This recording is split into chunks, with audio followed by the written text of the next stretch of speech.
d'accord Malal yow avant nga joxe sa position personnelle yéen waa Y'en a marre tam demu leen. mouvement bi joxewul benn mot d'ordre pour dem participer ci manifestation bi mais des individualités de Y'en a marre comme ni ko waa ji waxee y a eu des individualités qui sont allées soutenir la dynamique. Donc et j'ai vu aussi une publication de Tchad sur sa page Facebook qui est coordonnateur et la personne morale de ce mouvement, une publication qui a demandé effectivement qui a soutenu cette dynamique-là. Donc loolu am na ci waaw. Mais yow ci sa wàllu bopp yow nan nga gisee initiative bi. woote marche bi ak thème yi ñuy dénoncé. D'abord c'est très important que société civile bi di jël responsabilité parce que dafay jox crédit un événement. tey xëy na bu fekkoon opposition ci boppam moo dajaloo organiser événement bu mel ni nit ñi duñu dajaloo parce que à chaque fois c'est important de le rappeler F24 bi nga xamante ne Pastef bokkoon na ci ça a été Alioune Sané moo nekkoon vice-président bi Mbodj moo ko doon coordonné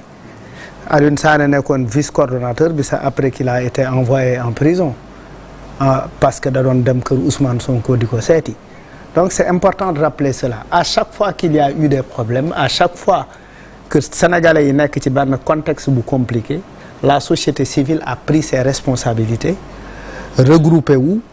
nekk ci benn dynamique de gis nañ fi ay ñoo lànk gis nañ fi ay aar suñu aar li ñu bokk et cetera aar suñu élection quand il y a eu cette tentative de report des élections la société civile a toujours pris ses responsabilités. Rappel à l'ordre comme son nom l'indique c'est important de rappeler les élus doivent être surveillés pour le programme pour lequel ils ont été élus parce que quand même boo falee nit dafay baax ndenkaane bu amul saytu luubal ba dafay yomb la confiance n'exclut pas le contrôle et je pense que le fait que ñoom Karim organiser manifestation bii nii c'est fondamentalement important il y a une semaine les militants de Pastef se sont regroupés pour organiser une manifestation pour demander que justice soit faite par rapport aux martyrs alors que affaire bi ce n'est pas simplement une affaire de Pastef je pense que sax pour man la fausse note ça a été ça fausse note bi mooy nit ñi foog ni que ceux qui sont sortis manifester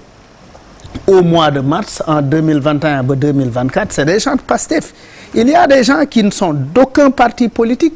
qui sont sortis il y a des gens qui ont été tués au nom de la République et pas au nom du parti maintenant c'est un danger de vouloir avoir la paternité sur une question loolu mooy problème bi maintenant gis naa ni que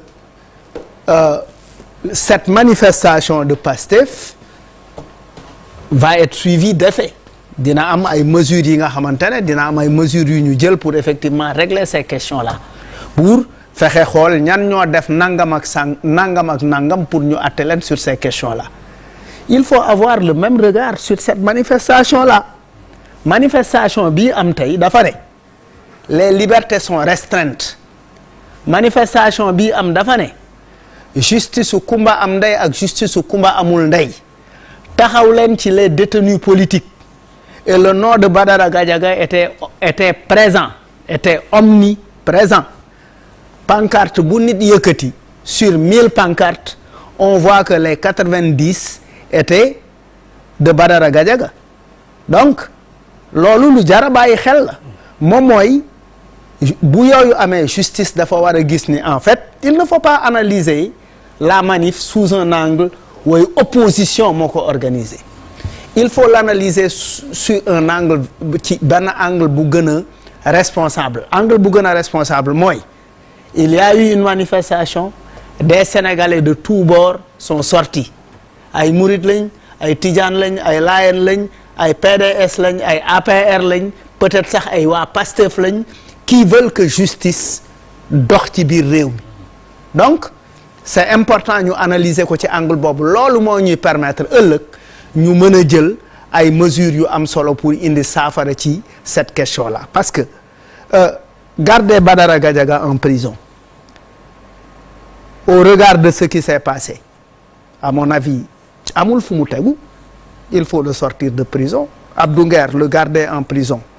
au regard de ce qui s'est passé amul fu mu tegu on n'a pas dit les gens n'ont pas dit oui tijji leen ñu sàcc xaalisu réew mi c'était pas l'objet de la manif l'objet de la manif c'était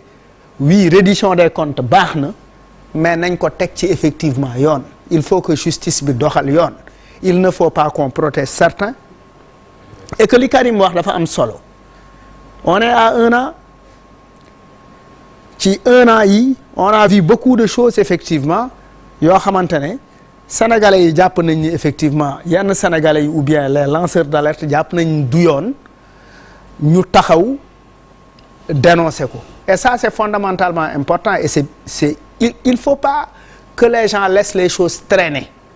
ba mu nar a jéggi dayoo pour ñuy jéem a ñëw di si indi saafara te jàpp naa ni ku mel ni Karim bu taxawee parce que Karim il m'est arrivé un jour man a Alioune Sané tey damay seeti Karim boobu fekk na maa ngi moom du ñu wax parce que dafa am benn période ñu jàpp ko affaire bi metti ma quoi ma ne et j'ai dormi avec le cœur lourd quoi ma ne mais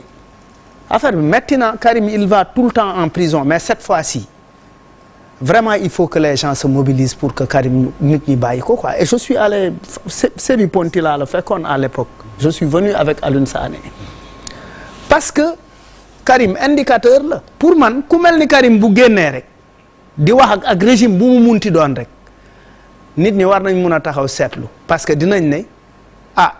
teen bi gënoon na fee dee Karim rootaaleel ma parce que quand même sous Macky il a vécu des choses sous Wade il a vécu des choses le 22 juin man moom Cap de Sës Crazy Cool ak Thiat ak un gars ndeysaan de la Sonatel waaye le gars de Y'en a marre qui n'est plus de Y'en a marre ndeysaan kooku waaw il y avait aussi un gars qui travaillait dans une ambassade ñun lañ jàppandoo woon le 22 juin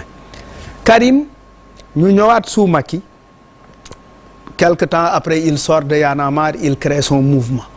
mais il a pris ses responsabilités pour Pastef jël ay position yoo xamante ne position de risque la mais aussi position de principe la mu taxaw ci ay affaires yoo xamante ne am na solo donc Karim boobu bu taxawee tey ne Ousmane Sonko wala Bassirou Diomaye wala waa Pastef lii may gis nii baaxul pour man war nañ ko may nopp xam ne aqulaay taalawam rek lay waxee parce que il a été avec eux sur le terrain ñu tëj ko kaso pour les avoir défendus ñu tëj ko kaso parce que taxaw na ak ñoom et puis plusieurs fois donc kooku bu jógee taxaw tey di wax ak ñoom ne leen rappel à l'ordre war nañ ko sax à la limite ne ko Karim soxla nañ la yàgg sa mouvement pour ñu waxtaan c'est important parce que ce n'est pas